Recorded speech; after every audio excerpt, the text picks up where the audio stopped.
দেখতে দেখতে ৮ বছর হয়ে গেল তুমি আমাদের মাঝে নেই। হ্যালো বন্ধুরা, অর্পিতার সিম্পল লাইফস্টাইলে তোমাদের অনেক অনেক স্বাগত। আজ হচ্ছে মঙ্গলবার। অন্যান্য দিনের মতন আজকেও সকালবেলা ঘুম থেকে উঠে পড়েছি, আর উঠেই একটু ছাতু বুলে দিলাম। শান বলল আজকে কলেজে যাবে, তো আকাশটা দেখলাম পরিষ্কারই আছে, মানে মেঘলা করে রয়েছে কিন্তু বৃষ্টি হচ্ছে না। শান বলল তাহলে সাইকেলটা নিয়ে চলে যাই। ও আবার সাইকেলটায় হাওয়া ছিল না, একটুখানি পাম্প দিয়ে সাইকেলটা নিয়ে গেল গ্যারেজে রেখে, তারপরে ও আবার মেট্রো করে যাবে। অন্যান্য দিন না হলে হেঁটেই চলে যায়। যাই হোক, আজকে নিয়ে গেল সাইকেলটা। আর আজকে দেখো আমি এখানে গোবিন্দভোগ চাল ধুয়ে নিয়েছি, গ্যাসে বসিয়ে দিয়েছি আমি গরম জল সসপ্যানের মধ্যে। আর এদিকে দেখো মুগ ডাল ভাজা বসিয়েছি। আজকে কিন্তু আমি ভাত বসাইনি, ভাত করব না আজকে। সোনুর অফিস আছে, সোনুকে অফিসেও এটা দিয়ে দেব। চাল ডাল ভিজিয়েছি মানে বুঝতেই পারছো আমি আজকে করব খিচুড়ি। কাল রাতেই ঠিক করে রেখেছিলাম যে আজকে খিচুড়ি বানাবো। দেখো রান্না করতে করতে এসে দেখি যে জোর বৃষ্টি নেমেছে। আজকে এমনিতেও আমি ঠিক করে রেখেছিলাম নিরামিষ রান্না করব, তো ভাবলাম নিরামিষই যখন করব তাহলে বৃষ্টির মধ্যে খিচুড়ি তো এর মধ্যে খাওয়া হয়নি, তো আজকে সকালবেলাই আমি খিচুড়িটা করব। তবে আজকে কিন্তু এখনো চা বসাইনি, এখন বসাবো।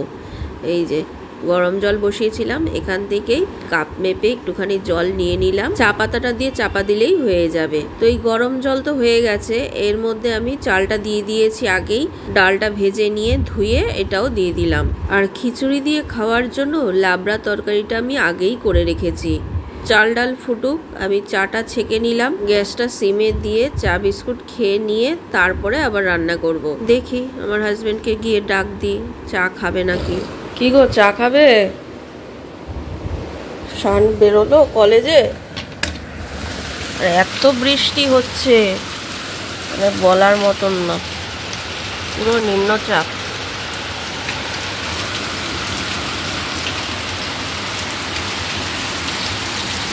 এখন খিচুড়িটা সোমবার দেব। দেখো এখানে তেজপাতা, শুকনো লঙ্কা, সাদা জিরে, ও একটু আদা দিয়েছি গ্রেট করে, কাঁচা লঙ্কাও দিয়ে দিয়েছি সঙ্গে। তো ওটা ভেজে নিয়ে আমি খিচুড়ির মধ্যে দিয়ে দিলাম, সব কিছু ভালো করে মিক্স করে নিয়ে লাস্টে ঘি দিয়ে নামাবো। আর তরকারিটাও আমি বার করে নিয়ে আসলাম। তো তরকারিটা বসাবো তার আগে আমি কিছুটা পাঁপড় ভেজে নেব, আর সঙ্গে আমের আচার তো রয়েছেই।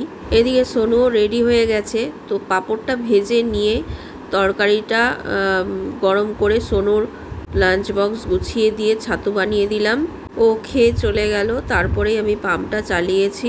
জলটা তুলে নিয়ে ঘরটা একেবারে আমি ঝাড় দিয়ে নিলাম। ঘরটা আমি পরে মুছবো, কারণ আমার হাজবেন্ড আর শাশুড়ি মা দোকানে যাবে, ওদের আবার খেতে দিতে হবে।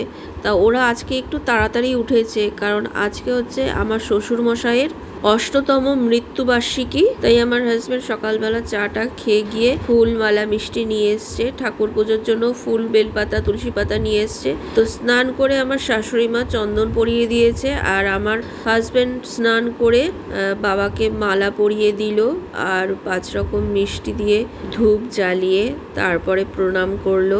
আজকে আমাদের বিষাদের দিন হলেও জীবন তো আর থেমে থাকবে না। আমাদের প্রত্যেকের যা যা কাজ কর্ম সবই করতে হবে। দিনের পর দিন চলে যায়, রাতের পর রাত চলে যায়। শোকাহত হয়ে আফসোস করে জীবনকে কি থামিয়ে রাখা যায়? বেঁচে থাকার জন্য তোমাকে জীবন যুদ্ধে সংগ্রাম করতেই হবে, সে নিজের জন্য বলো বা নিজের পরিবারের জন্য বলো। সংসার মানেই মায়া, এই মায়ার বন্ধনে পরিবারের প্রত্যেকটা লোক কিন্তু জড়িত। যে মানুষটা নেই, পৃথিবী ছেড়ে চলে গেছে, তার জন্য দুঃখ হলেও পরিবারের সকলকে সুখী রাখার জন্য তাদের মুখের দিকে তাকিয়ে তোমাকে হাসি মুখেই জীবনকে এগিয়ে নিয়ে যেতে হবে। জীবনের মূল্য টাকা পয়সা দিয়ে হিসাব করা যায় না। মানুষের ভালো কর্ম, আচার আচরণ, তার ব্যবহার, তার চরিত্রের মধ্যেই প্রকাশ পায়। প্রিয়জনকে হারানোর দুঃখটা মুখের ভাষায় প্রকাশ করা হয়তো কঠিন হয়ে যাবে, বিশেষ করে যদি হয় সে বাবা মা। মানুষের ঐশ্বর্য, সম্পদ, বাড়ি গাড়ি যতই যা কিছু থাক না কেন, তার বদলে একটা জীবন কিন্তু সে সারা জীবন রেখে দিতে পারবে না। যেই সম্পদ ঐশ্বর্য দিয়ে সারা জীবন প্রাণটাকে বাঁচিয়ে রাখতে পারবে, আজ না হয় কাল প্রত্যেকটা প্রাণীকেই কিন্তু এই ধরাধাম ছেড়ে বিদায় নিতে হবে। তো যাই হোক, হাজবেন্ড শাশুড়ি মা খেয়ে দিয়ে দোকানে চলে যাওয়ার পর আমি এদিকে ঘরটর মুছে নিয়েছি। বৃষ্টি যেহেতু পড়ছে, সব ঘর স্যাঁতস্যাঁত করছে, তাই সব ঘরের ফ্যানগুলো চালিয়ে দিয়েছিলাম। আসলে কথা বলতে বলতে না কিছুটা ভাবুক হয়ে গেছিলাম। যখন একলা বসে থাকবে এগুলো একটু ভালোভাবে চিন্তা করে দেখো তোমরা, মানুষ যে এত আমার আমার করে কিছুই তো আমার নয়।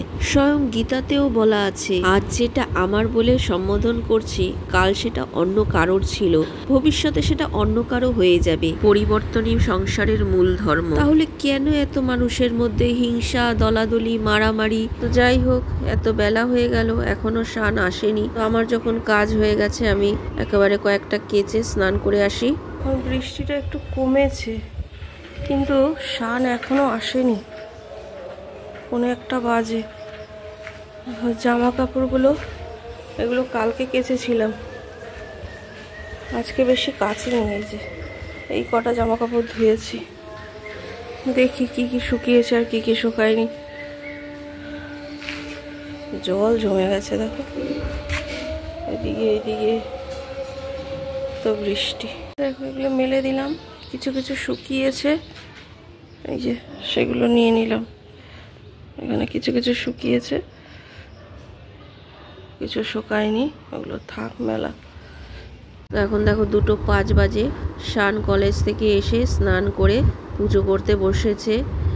আমার একটু অসুবিধা আছে বলেই তাই ও পুজো করলো। আমি তাও কয়েকবার ফোন করেছিলাম, বললো আসছি। তো আসছি করে একটু দেরি হয়ে গেছে আজকে, অন্যদিন তাড়াতাড়ি চলে আসে। তারপরে লাঞ্চ সেরে একটু বিশ্রাম করলাম। তো সন্ধেবেলায় আমি একটু ভেন্ডি আলু ভাজা করছি সোনু আসার আগেই। আর সোনুকে বলে দিয়েছিলাম একটু ফুচকা আনার জন্য, ও আবার একটু ফুচকা নিয়ে এসছে। তবে ও খায়নি, আমি আর শান খেয়েছি। আর সেদিন তোমাদের দেখালাম যে ও আঁকাটা নিয়ে বসেছে, কিন্তু কি আঁকছে, কতটা কি হলো সেটা তো তোমাদের দেখায়নি। আঁকছে ভালো কথা, তো এটা তো করছে ওয়াটার কালার। তো কালার করতে গিয়ে ছিটকে ছিটকে দেখো না সারা ঘরে এরকম ফোঁটা ফোঁটা।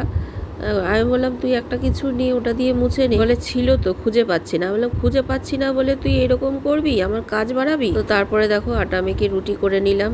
তবে ও বললো আমি রুটি খাবো না। রুটি করতে করতেই বাইরে জানলাটা খুলে দেখছি যে বিশাল ঝামেলা হচ্ছে বাড়ির এখানে।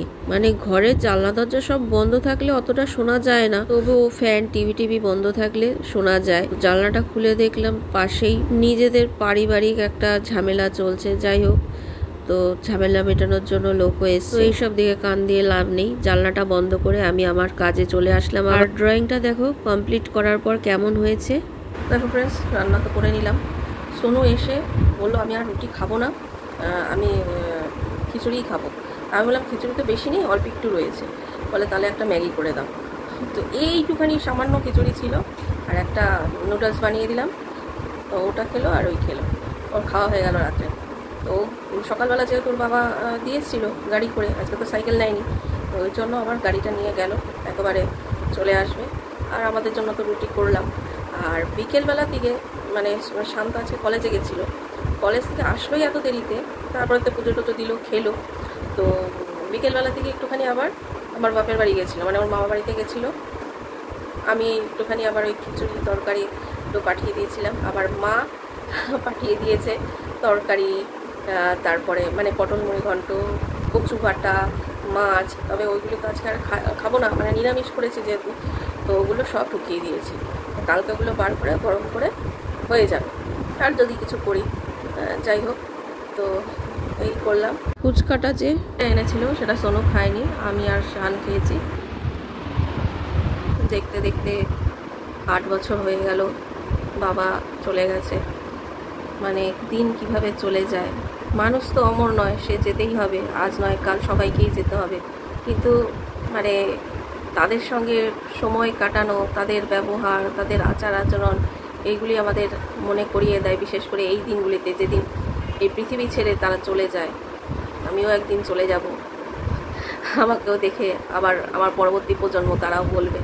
এইগুলি তো না, যখনই ক্যামেরাবন্দি হয়ে থাকে বা ফটো বলো, ভিডিও বলো, কোনো কিছুই যেগুলো আমাদের স্মৃতি হয়ে থাকে, মানে দেখলে তখনই কোনোটা দেখলে হয়তো আনন্দ হয়, কোনোটা দেখলে দুঃখ হয়। সবার জীবনে কিছু না কিছু স্মৃতি থাকে, সেগুলি তোমাদের সঙ্গে শেয়ার করা। যাই হোক, এই নিয়েই চলতে হবে আমাদের জীবনে, কারণ সময় থেমে থাকে না। সময় যেরকম থেমে থাকে না, মানুষের নিঃশ্বাসেরও কোনো বিশ্বাস নেই। যাই হোক, আজকের ভিডিওটা এখানেই শেষ করছি। আবার দেখা হবে নতুন আরেকটা ভিডিওর সঙ্গে। ততক্ষণ পর্যন্ত খুব ভালো থেকো, সুস্থ থেকো। Good night, tata.